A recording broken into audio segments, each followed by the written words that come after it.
It's another witch hunt. Here we go again.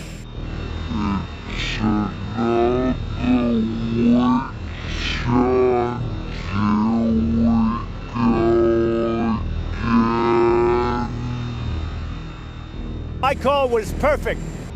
The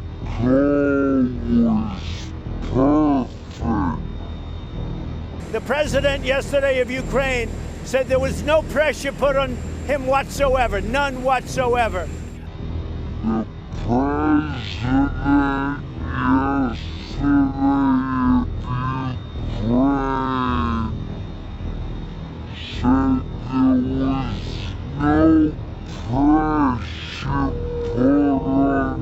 put on him whatsoever, none whatsoever.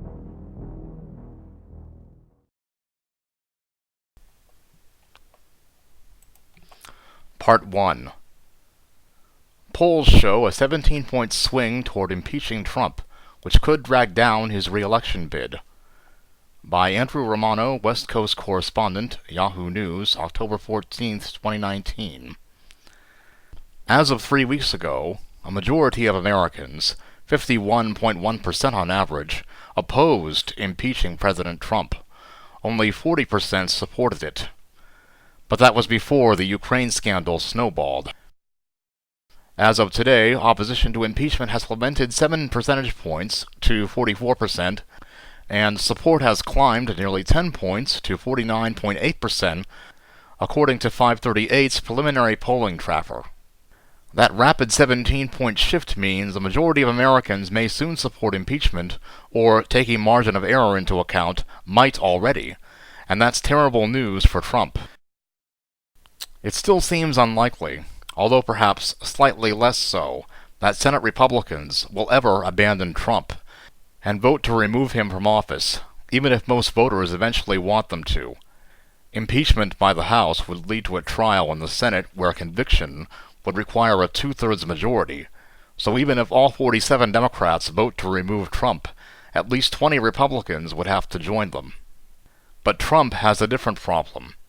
Neither of the two modern presidents who faced the threat of impeachment, Richard Nixon and Bill Clinton, had to deal with it during their first term. That means neither was running for re-election. Trump is. And if a majority of Americans eventually want you removed by Congress, it's unlikely that a majority will vote to re-elect you at the ballot box. Dig deeper into the data, and you can even start to see the electoral warning signs flashing in two places that matter most, across key swing states and among key swing voters. State-level general election polling is somewhat scarce at this point in the race, but so far, the numbers have not been encouraging for Trump. In North Carolina, a state the president won by 4 points in 2016, 48% support impeachment, according to public policy polling. His approval number is even lower at 46%. That means that when asked to choose between Trump and the leading Democratic candidates, North Carolinians chose the Democrats, preferring Joe Biden by 5 percentage points, and both Bernie Sanders and Elizabeth Warren by 3. The story is similar in Ohio, a state Trump won by 8 points in 2016. According to an October Emerson poll, 47% of Ohioans now back impeachment, while 43% oppose it. 51% disapprove of Trump's job performance. Partially as a result, Trump trails Sanders and Biden by 6, 53% to 47%, in head-to-head matchups, and he lags Warren by 4, 52% to 48%. A recent Fox News poll even shows impeachment gaining steam in Wisconsin, the state that put Trump over the top in 2016 and will likely be pivotal again in 2020. While 48% of Wisconsinites say that Trump should not be removed from office at this point, compared with 42% who favor it, a plurality, 46%, do think he should be impeached. And a substantial majority, 54%, disapprove of the job he's doing as president. If the election were held today, Biden would defeat Trump by 9 points, 48% to 39%, and Warren and Sanders would beat him too, by 4 and 5 points respectively. Independent voters, meanwhile, typically tell pollsters they don't think Congress should remove Trump from office, at least based on what they know so far.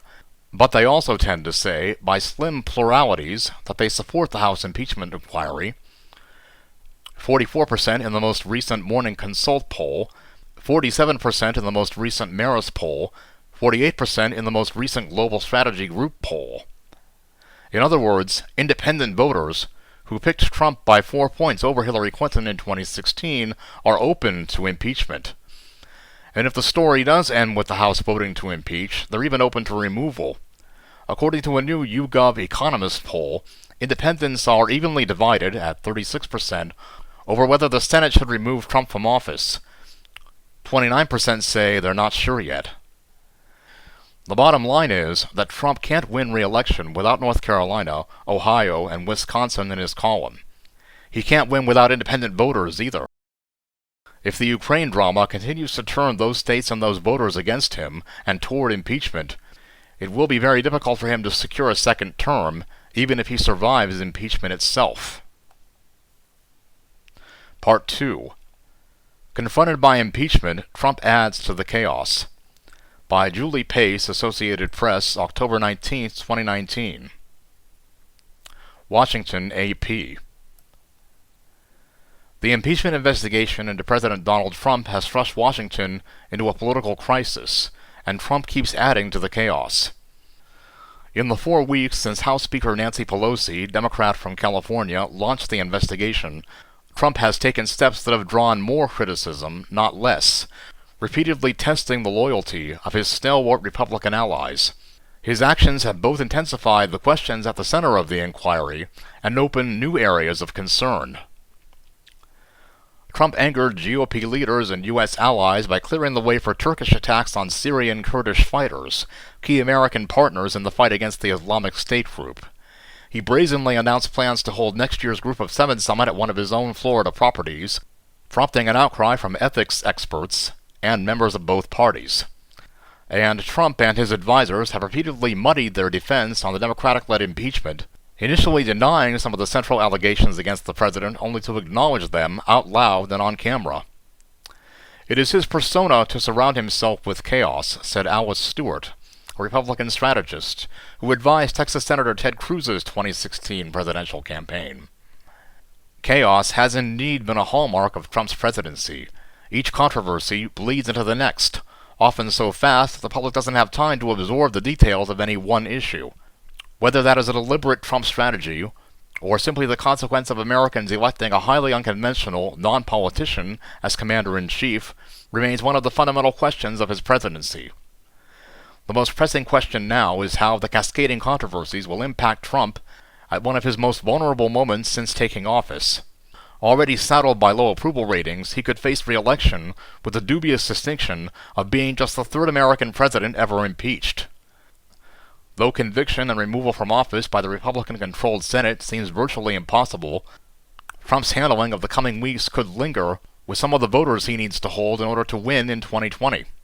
His response thus far has been pulled from the standard Trump playbook, hurling deeply personal, sometimes vulgar insults at his opponents, questioning the legitimacy of the investigations into his actions, and distracting with other jarring decisions. For example, there was his public call for China to investigate baseless corruption claims against Democrat Joe Biden, just days after Democrats launched impeachment proceedings to probe Trump's similar request of Ukraine. There are some signs that Trump's words and actions are being received differently, both in Washington and across the country, from other points in his presidency. Polls now show more Americans in favor of opening the impeachment inquiry than those who are opposed, a shift since earlier this year. A recent Pew Research Center poll found that 54% of Americans approved of the House decision to conduct an inquiry, while 44% disapproved. In a Pew poll conducted a few weeks earlier, the public was evenly divided on the question. A few prominent Republicans have moved in favor of the investigation, which centers in part on whether Trump used his office for personal political gain by asking Ukraine to investigate the unfounded accusations against former Vice President Biden.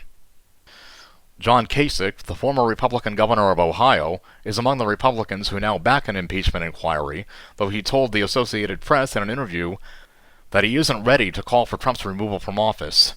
"This is an extremely serious matter," Kasich said. "I wrestled with it for a very long time." Kasich was persuaded by the White House's shifting story on why Trump withheld $400 million in military aid for Ukraine, one of the issues under investigation by the House. After insisting there was no quid pro quo at play, and allowing Republicans to use that as a rationale for opposing the impeachment inquiry, acting White House Chief of Staff Mick Mulvaney said Thursday that one of the reasons the aid was held up was that Trump wanted Ukrainian officials to investigate a debunked conspiracy involving the Democratic National Committee. Mulvaney later tried to back away from that statement. His televised news conference left some Republicans flabbergasted. Many in the party were already reeling from Trump's decision to withdraw American troops from Syria, allowing Turkey to move into the country and attack Kurdish forces aligned with Washington. Reliable Trump allies such as Senate Majority Leader Mitch McConnell, Republican from Kentucky, and Senator Lindsey Graham, Republican from South Carolina, panned the president's move as dangerous and deeply flawed. And Mulvaney opened his news conference by announcing another controversial decision. Trump plans to host world leaders next year at his golf resort near Miami, putting him in a position to personally profit from his office. Some Republicans found the move difficult to defend as well. "I am not surprised at all that the president wanted to hold the G7 at Doral. Never occurred to me that he would want to do anything different," Stewart said. "I am surprised there's no one in there who would advise him against doing that." For now, the Republican frustration with Trump's actions over the past few weeks isn't affecting the party's views on the impeachment investigation, which is opposed by the majority of GOP lawmakers and voters. "Republicans have already shown that they are compartmentalizing this," said Brendan Buck, an advisor to former House Speaker Paul Ryan, Republican from Wisconsin. "They're able to be very upset about Syria in the morning and rationalize the other issues in the afternoon."